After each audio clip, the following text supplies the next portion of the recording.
March 19, 1945, the war in Europe is entering its final, chaotic weeks.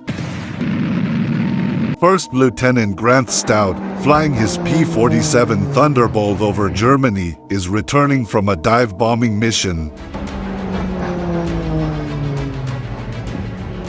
The skies are clear, visibility is perfect, and he's almost back to friendly territory. Then he spots something, a train, moving across a railway line below. He banks his P-47, rolls into a shallow dive, and lines up for a quick strafing attack. This was routine for Thunderbolt pilots in 1945. Trains carried ammunition, fuel, troops, high-value targets. But just seconds later, airmen in nearby formations watch in confusion as Stout's aircraft begins to break apart in midair. His wings hold for a moment, then pieces of his plane start falling away. The P-47 spirals down out of control.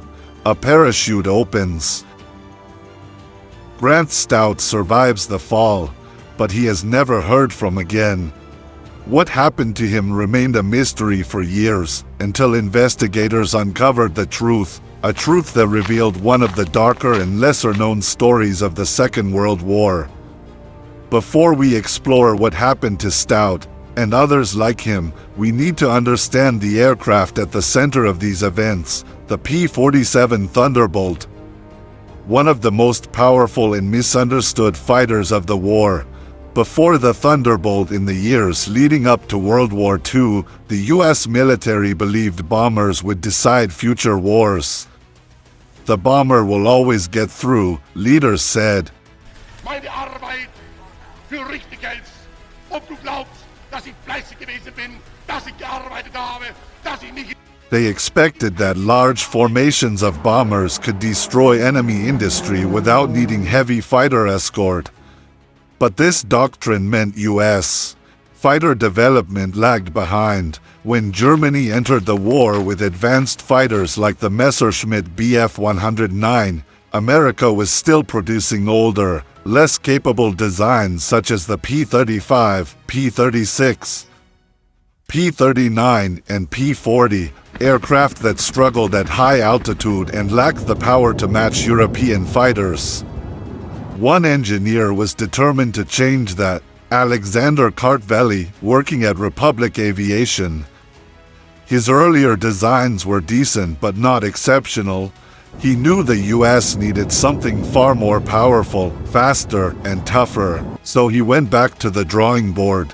The creation of the beast. Kartveli studied the newest engines available, and one stood out.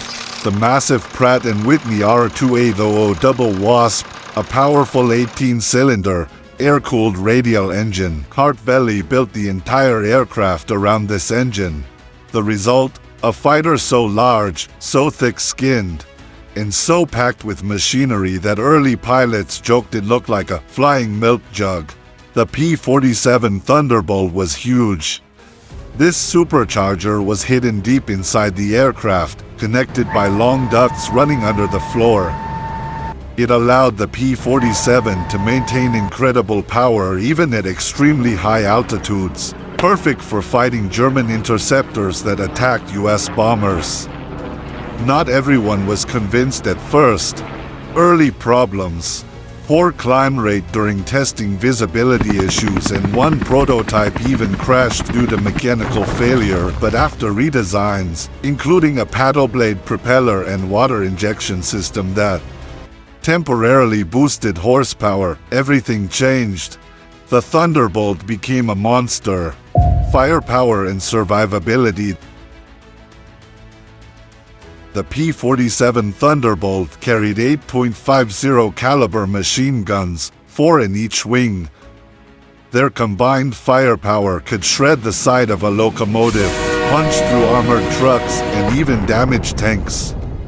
But its true superpower was survivability. Stories quickly spread among pilots. Thunderbolts landing with cylinders shot off tail sections damaged but still controllable wings with massive holes still holding together engines that kept running through thick smoke and fire. It earned a simple reputation: it brings you home. That reputation would become both a strength and a tragic irony for pilots forced down behind enemy lines in 1945, a new role by late 1944. The P-51 Mustang replaced the P-47 as the main bomber escort. Its longer range and higher top speed made it ideal for deep missions into Germany. So what happened to the Thunderbolt? It took on one of the toughest jobs of the war: low-level ground attack. Thunderbolts roared just above tree height, firing at trains, fuel depots, armored vehicles, troop convoys, bridges. These missions were effective but extremely dangerous. At low altitude, pilots were exposed to rifles, machine guns, anti-aircraft cannons, and ground fire from every direction. Many P-47s returned with damage. Some didn't return at all. And for those who bailed out in Germany, a new danger awaited, one they had not been trained to expect: the darker side of the war. By early 1945, German cities were heavily bombed. Civilians were angry, scared, and desperate. Propaganda portrayed Allied airmen as criminals responsible for the destruction around them. Normally, captured pilots were taken to POW camps, where they were legally protected. But in the chaotic final months of the war, discipline broke down. Not all German units followed regulations. In certain areas, civilians took the law into their own hands. And it was in this environment that Lieutenant Grant Stout disappeared. What really happened to Lieutenant Stout? When Stout parachuted down after his aircraft broke apart, he landed near the town of Dortmund. He was captured by German personnel, and from that point he should have been transported to a prisoner of war camp.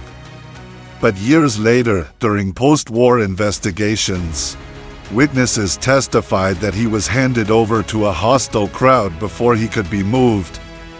He was killed shortly after being taken prisoner during one of several such incidents reported in the region. His remains were buried without identification. He was officially listed as missing. His family waited for answers that did not come for years. Only after the war, when investigators gathered testimonies from civilians and officials, did the truth come out. Several individuals were prosecuted. Stout's story was not unique. Major Shorty Bales just weeks later. Another Thunderbolt pilot met a similar fate. Major William T. Shorty Bales was a skilled P-47 pilot who had even shot down a Me-262, the world's first operational jet fighter. On April 13, 1945, while attacking ground targets, he was hit by intense fire and forced to crash land. He survived the landing and surrendered, expecting the rules of war to be followed. But he was attacked shortly after being captured. Dozens of similar incidents occurred in the final chaotic months of German collapse. Legacy of the Thunderbolt. Despite these tragedies, the P-47 Thunderbolt remains one of the most respected fighters of World War II. Pilots admired its toughness, engineers respected its design, and historians recognize its crucial role in breaking Germany's ability to wage war. And it helped cripple German supply lines during the final push. The Thunderbolt was not the fastest fighter, not the sleekest, not the most famous, but it was the aircraft pilots trusted when everything went wrong. The P-47 Thunderbolt brought many pilots home, but for those who fell behind enemy lines in the final months of the war, survival depended on more than just the strength of their aircraft.